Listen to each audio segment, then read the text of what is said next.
So hello मित्रांनो, मी आलो आहे माझा थर्ड या फोर्थ ब्लॉग घेऊन परत. हा ब्लॉग मी मराठीत बनवतो कारण की मी माझ्या गावी कोकणात गेलेलो. अशा प्रकारे मला अचानक ब्लॉग सुचतात. मी मम्मीला उठवून तिच्याकडून थम्सअप घेतला आहे. हा थम्सअप बघा आणि पुढचा ब्लॉग एन्जॉय करा. मला वाटलेलं धुकं असेल, पण धुकं तर नव्हतं. पण गारवा तुम्ही विचारच करू शकत नाही.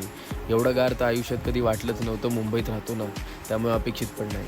हा माझा ड्रायव्हर्स पॉईंट ऑफ व्ह्यू. मी मुद्दामून सगळ्यात पुढची सीट बुक केलेली कारण की मला तिथे बसायला आवडतं.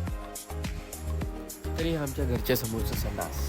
ही संडास माझ्यासाठी खूप स्पेशल आहे कारण की माझी प्रत्येक इन्स्टाची स्टोरी इथूनच बनते. आता थोडं अंगावर पाणी वगैरे घेऊन निघालो मी मंदिरात जायला. असे थोडेफार एस्थेटिक शॉट्स घेतली जे मला एस्थेटिक वाटल्या. तर तुम्हाला माहीत नाही, तर हे पद्मावती देवीचं मंदिर हे चिपळूणमध्ये मार्गतामाने येथे स्थित आहे. इकडच्या लोकांचं हे ग्रामदेवीचं मंदिर आहे. मंदिरात घुसता आधी बाप्पाच्या पायाशी गेलो. बाप्पाला सांगितलं की मी आलो आणि तिथून बाप्पाच्या पप्पाकडे गेलो. बाप्पाच्या पप्पांकडे जाऊन म्हणजे महादेवांकडे जाऊन खाली बसलो गुडघ्यांवर आणि त्यांना सांगितलं की मला तुमची सक्त गरज आहे. का माहीत नाही का, पण गरज तर आहे बाबा. तर इथे एकूण 7 देव्या विराजमान आहेत. या 7 देव्यांमध्ये मुख्य देवी म्हणजे पद्मावती देवी. पण इकडचं खरं आकर्षण म्हणजे यांची पालखी नाचवणं. हे लोक जेव्हा पालखी नाचवतात त्याला बघायला लांबून खूप लांबून लोक येतात.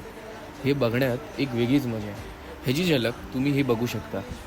ह्याची ओरिजिनल व्हिडिओ तुम्हाला चांगल्या क्वालिटीमध्ये बघायची असेल तर तुम्ही शुभम चव्हाण यांच्या चॅनलवर बघू शकता.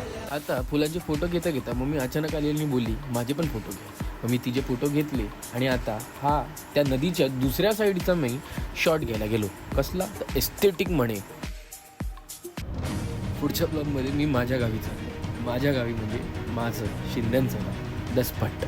तिकडे जाताना आम्ही आमच्या कुलदेवीला जाणार होतो आणि आम्ही आमच्या ग्रामदेवीला जाणार होतो. पण तिथे पोचताना जे काही अडथळे आले त्यात आमची तर चांगलीच जिरली बाबा.